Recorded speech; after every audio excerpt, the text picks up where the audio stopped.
نحمده ونصلي علی رسولہ الکریم اما بعد۔ ترجمے والے قرآن پاک کا صفحہ نمبر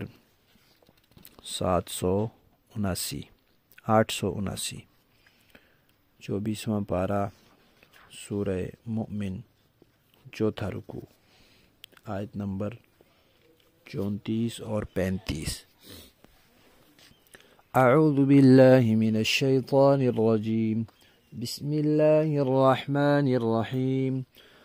وَلَقَدْ جَاءَكُمْ يُوسُفُ مِن قَبْلُ بِالْبَيِّنَاتِ فَمَا زِلْتُمْ فِي شَكٍّ مِّمَّا جَاءَكُمْ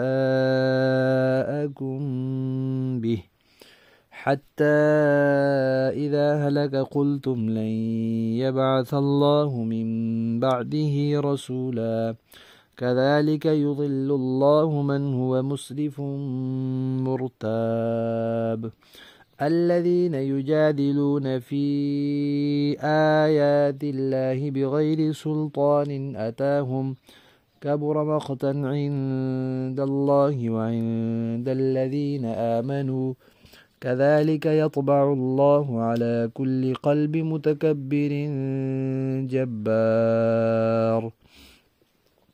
صدق اللہ العظیم۔ فرعون کے دربار میں موجود اس کے ایک قریبی رشتہ دار کی وہ گفتگو چل رہی ہے جو وہ فرعون کے دربار میں کر رہے تھے۔ وہ صاحب ایمان لا چکے تھے، موسیٰ علیہ السلام کو اللہ کے نبی مان چکے تھے، اور وہ قوم کو فرعون نے جب ارادہ کیا کہ ہم موسیٰ علیہ السلام کو شہید کر ڈالیں تو وہ ان کو سمجھا رہے تھے۔ انہوں نے ان سے یہ بھی کہا کہ دیکھو ہم مصر میں ہیں، اور اسی مصر میں ایک اللہ کے نبی یوسف علیہ السلام بھی آئے تھے، اور بڑے واضح دلائل نشانیاں لے کر آئے تھے۔ ہر نبی کو اللہ تعالیٰ نے نبوت کی نشانیاں عطا فرمائی ہیں، دلائل عطا فرمائے ہیں، معجزات عطا فرمائے، تو وہ لے کر آئے تھے، لیکن ان کے دلائل اور معجزات دیکھنے سننے کے باوجود بھی تم لوگ شک میں ہی پڑے رہے۔ جو کچھ تعلیمات وحی آسمانی وہ پہنچاتے تھے، وہ لاتے تھے، وہ تمہیں بتاتے تھے، تم اس کے بارے میں شک میں ہی رہتے تھے کہ پتہ نہیں یہ سچا ہے بھی یا نہیں ہے۔ حتیٰ کہ جب یوسف علیہ السلام دنیا سے چلے گئے اور ان کے جانے کے بعد مصر کی سلطنت کا نظام بگڑ گیا۔ ظاہر بات ہے وہ اللہ کے نبی تھے، وہ اس کو صحیح شرعی اصولوں کے مطابق چلا رہے تھے، وہ دیانتداری اور انصاف کے ساتھ چلا رہے تھے، وہ تقوی اور خدا خوفی کے ساتھ چلا رہے تھے، اور پھر برکت بھی تھی، اللہ کی مدد تھی، تو نظام بڑا بہترین چل رہا تھا۔ اب ان کے جانے کے بعد حکومت کا نظام، ملک کا نظام بگڑ گیا، تو اب لوگوں نے ان کو یاد کیا کہ وہ تو بہت اچھے تھے، لیکن پھر شیطان نے ان کو پٹی پڑھائی اور کہا کہ یوسف تو بہت اچھے تھے، وہ اللہ کے نبی تھے، وہ تو چلے گئے، اب اور کوئی ایسا بندہ نہیں آ سکتا، ان کی ایسی تو بڑی برکتیں تھیں۔ اب شیطان نے منوایا بھی تو کیسے؟ جانے کے بعد، تاکہ ان کی تعلیمات پر نہ آئے، اور پھر یہ بھی کہہ دیا کہ اب اللہ کوئی نبی نہیں بھیجے گا تاکہ آئندہ کوئی نبی آئے تو اس پر بھی یہ لوگ ایمان نہ لائیں۔ بس یوسف علیہ السلام جو ان کو پسند آئے، کس وجہ سے؟ عقیدے کی وجہ سے نہیں، اس وجہ سے کہ ان کے ایسے ملک کا نظام ٹھیک چل رہا تھا، تو یہ تو دنیا کا مفاد ہوا، ایمان تو نہ ہوا۔ تو پھر اس شخص نے فرعونی دربار میں کہا کہ جو لوگ اس طرح شک میں پڑے رہتے ہیں اور پھر حد سے بڑھتے جاتے ہیں تو بالآخر وہ بھٹک جاتے ہیں راستے سے، وہ گمراہ ہو جاتے ہیں۔ حضرات مفسرین کرام نے لکھا ہے کہ گمراہی کے 4 درجے ہیں، یہاں ان چاروں کا تذکرہ آیا ہے۔ پہلا درجہ ہوتا ہے شک کا، کہ کسی چیز میں شک پڑ جائے۔ اس کے بعد دوسرا درجہ ہوتا ہے اس شک کی بنیاد پر آگے قدم بڑھاتے ہوئے صحیح راستے سے ہٹ جانے کا، بھٹک جانے کا، جس کو ضلال اور گمراہی کہا جاتا ہے۔ پھر تیسرا درجہ ہوتا ہے کہ اس میں انسان لڑائی جھگڑا اور ضد بازی کا راستہ اختیار کر لیتا ہے، کہ اس کے لیے پھر جھگڑتا ہے، پہلے اس بات میں شک پڑتا ہے، پھر اس کو چھوڑ دیتا ہے، اس سے گمراہی اختیار کر لیتا ہے، اور پھر اس کے لیے لوگوں سے جھگڑتا ہے کہ دوسرے کیوں اس پر آ رہے ہیں، وہ کیوں اس کی بات کر رہے ہیں، پھر جھگڑتا ہے، لڑائی کرتا ہے، کوئی دلیل نہیں ہوتی پھر بھی کرتا ہے۔ تو یہ جب بندہ کوئی رویہ اختیار کر لیتا ہے کہ کوئی دلیل نہیں، کوئی ثبوت نہیں، کوئی علم نہیں، کچھ بھی نہیں، لیکن ضد ہے، اور اس ضد کے ایسے لوگوں کے ساتھ جھگڑ رہا ہے، ان کی مخالفتیں کر رہا ہے، ان کے خلاف منصوبے بنا رہا ہے، تو ایسا شخص اس رویے میں رہتے رہتے بالآخر اپنے دل پر مہر لگوا بیٹھتا ہے۔ یہ چوتھا درجہ ہوتا ہے۔ پہلا درجہ شک کا، دوسرا گمراہی کا، تیسرا ضد بازی اور جھگڑے کا، اور چوتھا پھر دل پر مہر لگوانے کا۔ تو اس شخص نے فرعونیوں سے کہا کہ جو بندہ شک میں پڑ جاتا ہے، پڑا ہی رہتا ہے اور حد سے بڑھنے لگ جاتا ہے، تو پھر وہ گمراہ ہو جاتا ہے، پھر اللہ تعالیٰ اس کو گمراہی میں پڑا رہنے دیتے ہیں، اللہ تعالیٰ نہیں روکتے اس کو۔ اور پھر جو لوگ اللہ تعالیٰ کے احکامات میں، اللہ تعالیٰ کی آیات میں، اللہ تعالیٰ کی نشانیوں میں بغیر کسی علم کے، بغیر کسی دلیل کے جھگڑے کرتے ہیں، تو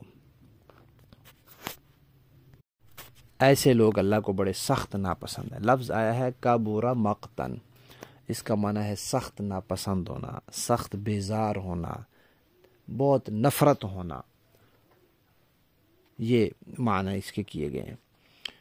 تو وہ یہ کام بڑا نفرت والا ہے، کس کے ہاں؟ اللہ کے ہاں، اور کس کے ہاں؟ اور ایمان والوں کے ہاں۔ شک میں پڑنا، پھر راستے سے بھٹک جانا، اور پھر اللہ کی آیات میں بغیر علم کے جھگڑے کرنا، ضد بازی کرنا، یہ بڑا نفرت والا کام ہے، اللہ کو بہت سخت ناپسند ہے۔ اور جو لوگ ایسے کرتے رہتے ہیں تو پھر اللہ تعالیٰ ایسے جو جابر ہوتے ہیں، ایسے جو سرکش ہوتے ہیں، ایسے جو متکبر ہوتے ہیں، اللہ تعالیٰ ان کے پورے دل پر مہر لگا دیتے ہیں، پھر ان کے دل میں ہدایت گھسنے کا کوئی راستہ رہتا ہی نہیں۔ اور یہ کوئی اللہ تعالیٰ کی طرف سے ظلم نہیں ہوتا، یہ ان کی ضد بازی کی نتیجہ ہوتا ہے۔ نبی کی مخالفت اور حق کے ساتھ ضد بازی بغیر کسی دلیل کے، وہ اس کا نتیجہ ہوتا ہے۔ پھر ظاہر بات ہے انسان جو کرتا ہے پھر اس کو بھگتتا بھی ہے۔ لفظی معنی دیکھیے، وَلَقَدْ، اور تحقیق، جاء، آئے، کم، تمہارے پاس، یوسف من قبل، اس سے پہلے، بالبینات، واضح نشانیوں کے ساتھ، واضح دلائل کے ساتھ، واضح معجزات کے ساتھ۔ فما زلتم، پس تم لوگ ہمیشہ ہی رہے، فی شکن، شک میں، مما، اس چیز کے بارے میں، جاء، جو لے کر آئے، کم، تمہارے پاس، بھی، جو وہ لائے تھے تمہارے پاس، حتیٰ، یہاں تک کہ اذا، جب، ہلاکا، وہ فوت ہو گئے، قلتم، تو تم کہنے لگے، لن یبعث اللہ، کہ وہ تو بہت اچھے تھے، ان کی وجہ سے بڑی برکت تھی، نظام ٹھیک چل رہا تھا، لیکن لن یبعث اللہ، ہرگز اللہ نہیں بھیجے گا، من بعد ہی، ان کے بعد، رسولاً، کوئی رسول، کذالک، اسی طرح، یضل اللہ، اللہ گمراہ ہونے دیتا ہے، من، اس کو، ہوا، جو، مسرف، حد سے گزرنے والا ہوتا ہے، مرتاب، شک میں پڑنے والا ہوتا ہے، اللہ بھی اس کو گمراہ ہونے دیتا ہے۔ الذین، جو لوگ، یجادلون، جھگڑا کرتے ہیں، فی آیات اللہ، اللہ کی آیات میں، بغیر سلطان، بغیر کسی ایسی دلیل کے، عطاہم، جو ان کو پہنچی ہو، کبر مقتن، سخت ناپسند ہے، عند اللہ، اللہ کے ہاں بھی، وعند، اور ان لوگوں کے ہاں بھی، الذین آمنوا، جو ایمان لائے، کذالک، اسی طرح، یطبع اللہ، اللہ مہر لگا دیتا ہے، علی کل، ہر پر، قلب، دل، متکبر، جو مغرور ہو، جبار، جو سرکش ہو، متکبر اور جبار کے دل پر اللہ پورے دل پر پھر مہر لگا دیتا ہے۔ با محاورہ دیکھیں جی، وَلَقَدْ جَاءَكُمْ يُوسُفُ مِنْ قَبْلُ بِالْبَيِّنَاتِ فَمَا زِلْتُمْ فِي شَكٍّ مِّمَّا جَاءَكُمْ بِهِ۔ اور حقیقت یہ ہے کہ اس سے پہلے یوسف علیہ السلام تمہارے پاس روشن دلیلیں لے کر آئے تھے، تب بھی تم ان کی لائی ہوئی باتوں کے متعلق شک میں پڑے رہے۔ حَتَّى إِذَا هَلَكَ قُلْتُمْ لَن يَبْعَثَ اللَّهُ مِن بَعْدِهِ رَسُولًا، پھر جب وہ وفات پا گئے تو تم نے کہا کہ ان کے بعد اللہ اب کوئی پیغمبر نہیں بھیجے گا۔